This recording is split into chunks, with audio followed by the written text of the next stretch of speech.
एका बाईच्या पोरीचं नाव उषा, तिचं झालं लग्न, ती गेली नवऱ्याच्या घरी आणि त्यांच्या गावात होता सप्ताह. पूर्वी कीर्तनकार मुक्कामाला राहायचे, आता राहती नाही ठू नाही. ते कीर्तनकार कीर्तनावरून आलं आणि त्याला झोपायचं. त्यानं लुंगी बिंगी लावली आणि त्याला डोक्या खाली घ्यायला काही नव्हतं. तो त्या बाईला म्हणला, बाई उशाला काही आहे का?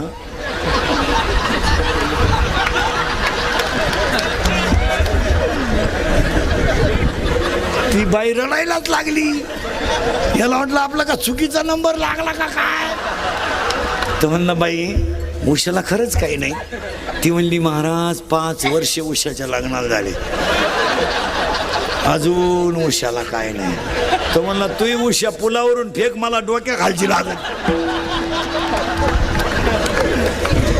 हात 1, बोलणे 2, हसणे 3 झाले बरं का.